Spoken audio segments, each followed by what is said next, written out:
तो क्या बताते हैं आदरणीय गरीबदास साहिब जी अपने कबीर परमात्मा के विषय में बताते हैं कि मौला थल से जल करे और जल से थल कर देत, और साहेब तेरी साहेबी अब श्याम कहूं सवेत।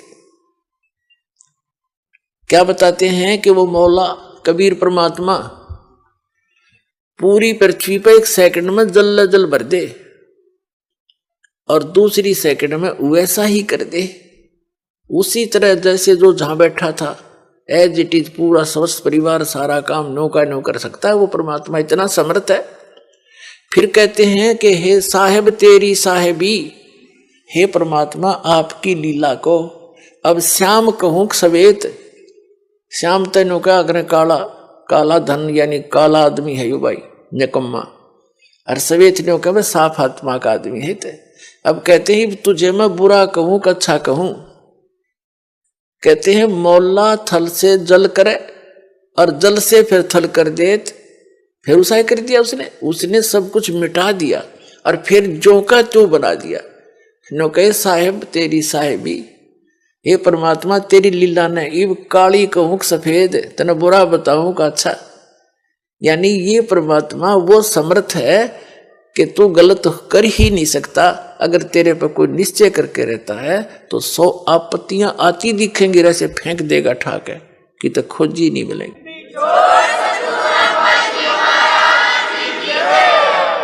तो परमात्मा याद दिलाते हैं कि अकल अलूने दिखते, ये भक्त दुनिया नहीं से दिखे बॉलीवुड से पागल से, तीसरे दिन दर थैला ठा गए बरवाला में के दर रखे इन्हें, और कहते हैं अकल अलूने दिखते ये सर्व अकल के मूल। ये तो सब ज्ञानों की जड़ है, सब बुद्धिमानों के बुद्धिमान है, इनके जड़ है इनके पास बुद्धिमता की। और सदा रटे हरि नाम नहीं है झूले अनंत झूल। ये तो निश्चित हो कर रहे हैं परमात्मा की भक्ति कर रहे हैं, और 2 रोटी दाता ने देनी है भाई। प्रथम तो हम भूल चुके हैं कि जो किस्मत में वही मिलेगा। ये तो आम व्यक्ति जो भक्ति ना भी कर रहा है उसने भी नोट कर लेनी चाहिए, जो लिखा है वही मिलेगा। इससे ज्यादा एक कहते मासा घटे ना चल बधे विद ना लिखे जो लेख। और फिर भी हम कोशिश करते हैं अपनी बकवाद सोच से हम उस परमात्मा के नियम को चेंज करना चाहते हैं। परमात्मा ही कर सकता है फिर उस नियम को चेंज। आप इस कबीर परमात्मा की शरण में आने के बाद पूर्ण संत के माध्यम से फिर आपकी वो आपके भाग्य में ना होगा कोई वस्तु आपको हो सकता है तो भी देगा वो मालिक। मासा घटे ना चल बधे विद ना लिखे जो लेख, और सच्चा सतगुरु मेट कर ऊपर मार दे मेघ। फॉरएवर खत्म कर दे जो आपके जीवन में जो खाना हो। पूरा संत पूरा सतगुरु कबीर परमात्मा का बच्चा उसका पुजारी वो कर सकता है काम। कहते हैं मासा घटे ना चल बधे विद ना लिखे जो लेख, और सच्चा सतगुरु मेट के ऊपर मार दे मेघ। अपने आत्मा तो ये सब ने अपने पर नोट कर लेना चाहिए। जो भक्ति नहीं कर रहे उन्हें भी इस बात का ध्यान करना चाहिए कि जो किस्मत में वही मिलेगा। हम चोरी करके हेरा फेरी मिलावट करके कुछ भी बकवाद करके धन प्राप्त करेंगे वो आपको घनी हानि करेगा, और वो धन रहेगा नहीं और पाप ज्यों के तो रह जाएंगे। उसके कमाने में जो आपने कर्म किए 2 नंबर से काम करके, चोरी ठगी डाके डाल के मिलावट करके रिश्वत लेकर हेरा फेरी करके, तो वो पैसा आपके लिए दुश्मन बनेगा। पैसा तो जाएगा ही जाएगा और वो पाप शेष रह जाएंगे जो आपने भोगने पड़ेंगे। ऐसे बहुत से प्रमाण है। और हम अपनी सोच से और परमात्मा के विधान चेंज करना चाहते हैं तो महामूर्ख है हम। परमात्मा का विधान परमात्मा के तरीके से होगा, उसको बदलाव भी करना वही करेगा। उसने तरीका बता दिया है कि परम संत की शरण में आकर के सतभक्ति करने वाले के फिर सभी पाप प्रारब्ध के पाप कर्म भी नाश हो जाया करते हैं। अब कोई कहता है कि प्रारब्ध में जो लिखा है वो तो आपने भोगना ही पड़ेगा। बिल्कुल ठीक है, जब तक आप उस संत और उस परमात्मा की शरण ग्रहण नहीं लेते जो इन पाप कर्मों का नाश करने में सक्षम है, तब तक तो आपने ऐसे ही होगा, जैसा कर्म किया वैसा ही भोगना पड़ेगा। अब जैसे हम भक्ति किस लिए करते हैं, आपत्ति आई उसके निवारण के लिए चलते हैं कि निवारण हो इसका, और किसके पास जाते हैं, साधु संतों के पास जाते हैं, तो वो फिर तरीके भी बताते हैं, ऐसे होने से ऐसे हो जाएगा। जब नहीं होता है तो कह देते हैं कि तेरे भाग्य में है भाई, ये तो भोगना ही पड़ेगा। पुण्यात्माओं, जो भाग में दुख होना है और वो भोगना ही पड़ेगा, फिर भक्ति की क्या आवश्यकता रहेगी, तो नास्तिक हो जाएंगे कुछ दिनों में।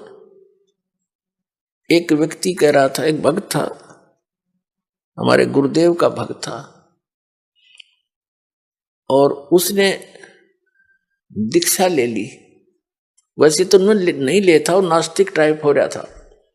फिर किसी से उसने हाथ दिखा लिया, अपने जो जंतर मंत्र ये ज्योतिष वाले होते हैं, पामिस्ट, उसने बताया कि तेरी आयु 27 वर्ष की है, उसके बाद जीवन शेष नहीं तेरा। उसको चिंता बनी, क्योंकि जब तक मृत्यु ना दिखे इंसान ने, तब तक यू अंडी पा क्या अंडा है, फिर नहीं समझता किसी ने। और जब इसको यूं पता लग जाए तेरी मृत्यु होगी, फिर इसकी घिघी बन जाती है। उसने सोचा कहीं इसने गलत बता दिया हो, और दूसरा बढ़िया पामिस्ट पूछा किसी से, उसने बताया कि वो फलाने उसमें रहता है, इतने रुपए लेता है, और बिल्कुल 100 की 100 सच आपके अंक बता देगा किस्मत के। वहां गया, उसने भी जाते ही बताया तेरी आयु 27 वर्ष की है। अब चिंता का ठिकाना तो नहीं रहा, लेकिन फिर भी सोचा और पूछूं, 3-4 से उसका था, मैंने पूछा, और सब ने एक फाइनल कर दिया। और उसमें उम्र थी उसकी सारी 23-24 वर्ष की। तो उसने चिंता खाने लगी, घर वालों को बतावा नहीं।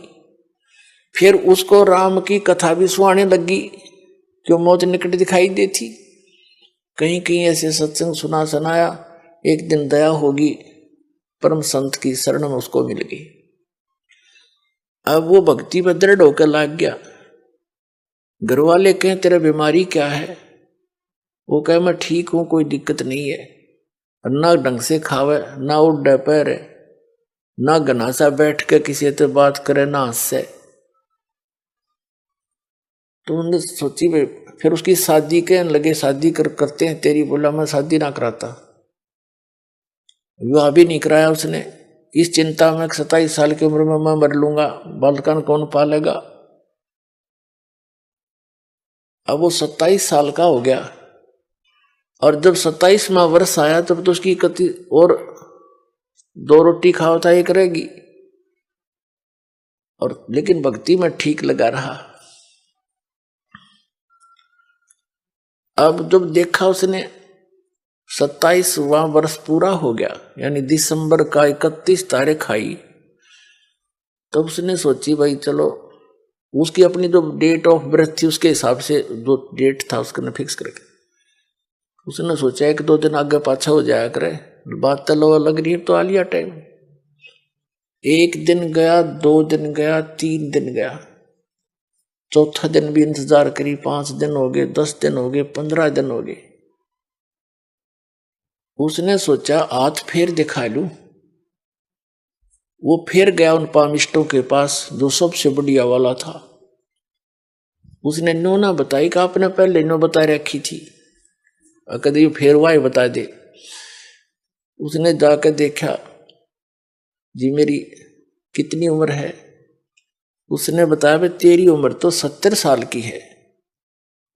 मेरी उम्र 70 साल की। उसके बाद चीना कहते इसने तो का मार दिया, इसने पता तो है कि तो मरण हो रहा है। उसने फिर दूसरे को दिखाई, उसको दिखाई, उसने भी बताया कि भाई 70 वर्ष जीवेगा तू बच्चा, तेरी उम्र 70 वर्ष की है।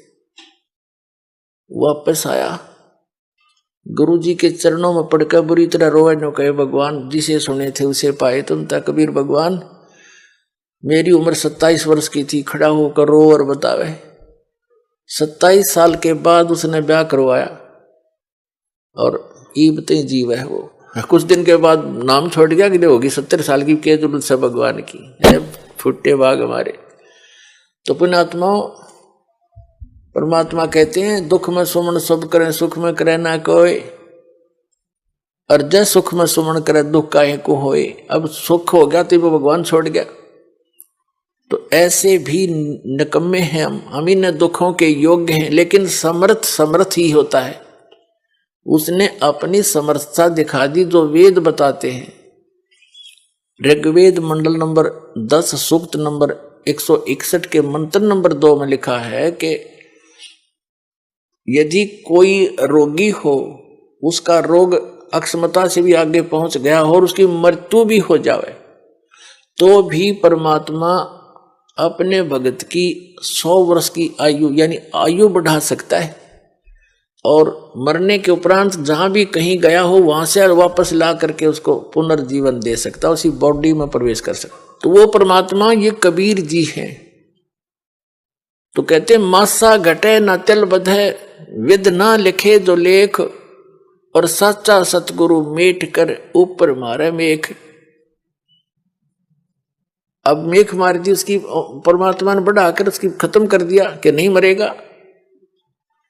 और ये है समर्थ की शक्ति। लेकिन हम सत्संग के अभाव से फिर विचलित हो जाते हैं। उसने अपना फिर जीवन नाश कर लिया मूर्ख ने। वो फिर हमारे गांव में ब्याह गया था, 27 साल का हो रहा था, और हमने उसका खूब याद है ये बातें।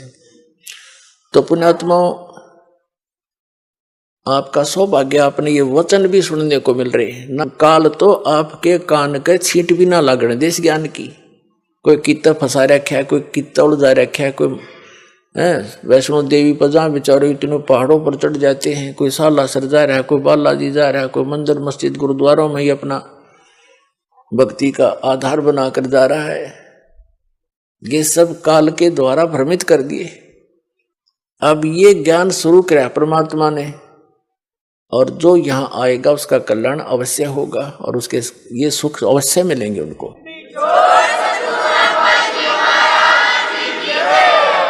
जैसे प्रसंग चल रहा था कि सबको मालूम है, ये तो सभी मानते हैं कि भाई बुरे का फल बुरा ही होता है, लेकिन डर निकल गया हमारा। डर कब निकलता? जब हमें ज्ञान नहीं रहता।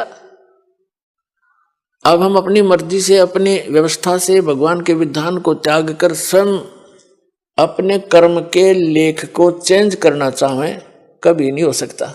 जिस समय कंस ने अपनी बहन देवकी का विवाह श्री वासुदेव जी से किया, श्री कृष्ण जी के माता पिता थे वो, और कंस उनका मामा था, तो उसने बड़े प्यार से अपनी बहन का विवाह किया, और उसको सी ऑफ करने के लिए अपनी नगरी की सीमा तक छोड़कर आते थे। स्वयं रथ को चला रहा था, और दोनों उसके बहनोई और बहन रथ के पीछे बैठे थे।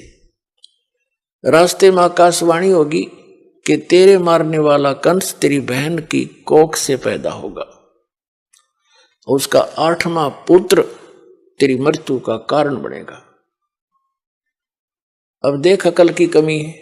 एक तरफ तो कंस ने वह आकाशवाणी साची मान ली कि 8वां पुत्र होगा तेरी बहन का, वो तेरी मौत उसके हाथों है, ये तो अटल मान ली उसने सच्ची होगी। फिर जो सच्ची मानी तो उसने फिर उसको बदलने के तरीके अपनी सोच से अपनाए, अज्ञानियों की सलाह से। वहीं से रथ को वापस मोड़ लाया और उनको दोनों को मारने लगा। अब अपनी मौत तो इतनी प्यारी, और बहन और दामाद उस बनोई की मौत उसने कुछ भी ना समझी, अकल के हीन ने। तब उन दोनों ने प्रार्थना की कि भाई, उसकी बहन कहने लगी भाई मुझे मारे ना, क्यों बहन भाई का लगाव न्यारा ही होता है। भले ही वो इस बात को सोच रहा था, फिर भी बहन की इस पुकार को पर उसने जोर देना पड़ा। कुछ रजा मालिक की थी कि तू ऐसा कर, हमें मारा मत, हमने यहां नजरबंद कर ले दोनों को, जितनी भी संतान होगी हम तुझे दे देंगे, तो जो चाह वो कर लिए भाई। तो उसने सोच ली ठीक है, मेरी 7वीं संतान 8वीं तक तो मार दूंगा, 8वीं के बाद होगा इनके भाग की। उसने यहां तक सोच ली, तो उनको रख लिया। चल बहन को मारने का भी पाप बच गया। फिर लग गया नवजात शिशुओं को मारने। दुष्ट ने 9 मार दिए, 8-7 मार लिए, और 8वें को मारने लग गया। वो आकाश में उड़कर चली गई, जबकि लड़का कहा था वह लड़की थी। बुद्धि फिर भी ना काम करी। तो कहने का भाव यह है कि उसने अपने स्तर से अपनी किस्मत को चेंज करने के लिए, आयु बढ़ाने के लिए सारे यत्न कर लिए, और वो की वो हुई जो आकाशवाणी ने कहा था। तो क्या अकल थी उसमें? एक तरफ तो आकाशवाणी को फाइनल मान रहा कि ऐसा होगा ही होगा, जब होगा तो ठीक है, हाथ खड़े कर देना। अगर मैं दुष्ट हूं, मुझे शायद मैंने भी कभी उस बच्चे को मारा होगा, आज अपना बदला ले लेगा, 8वीं संतान कौन सी आज हो जाएगी। तो इस करके जी लेना चाहिए था, और वो मर्या भी और पाप और इकट्ठे कर लिए। जब उसको ये पता चला ना कि आकाशवाणी फेर होगी, काल के तो ये काम है, पाप का घड़ा भरुआ है वो। जब श्री कृष्ण जी का जन्म हुआ जेल में, और उसे लेकर उसका पिता दूसरे स्थान पर अपने मित्र के यहाँ छोड़ आया, वहां से नवजात उत्पन्न लड़की को वापस लाकर वहां रख दिया। तब आकाशवाणी हुई कि तेरे मारने वाला पैदा हो चुका है, लेकिन जेल से बाहर। अब उसने सोचा भी आसपास के नगर के जितने भी उसके राज्य में नवजात शिशु थे, 1 दिन का, 2 दिन का, 10 दिन का, महीने के, 6 महीने के, साल के, 2 वर्ष के, 5 वर्ष तक के बालकों को सबको मरवा दिया दुष्ट ने, एक अपनी जान बचाने के लिए। ये है अकल के कमजोर, अकलहीन, ये है अकल लूने। पाप का घड़ा भर लिया और मर के मान्या, मृत्यु हुई जो की तो जो बोला गया था। तो जब तक हम इसका समाधान, जैसे कोई धनी बनने के लिए, जब तक इसका अपने किस्मत को बदलने का समाधान हम अपने तरीके से अपनाएंगे, वो हानि ही हानि होगी, लाभ नहीं हो सकता। और उसके चेंज करने की विधि बता रखी है कि मासा घटे न तिल बधाए, विध ना लिखे जो लेख, और साचा सतगुरु मेट के ऊपर मार दे मेघ। परम संत की शरण में, कबीर परमात्मा के बच्चे की शरण में आने के बाद फिर ये प्रारब्ध कर्म वो बदल सकता है, सारे इतिहास चेंज कर सकता है। वो समर्थ है। समर्थ किसे कहते हैं फिर?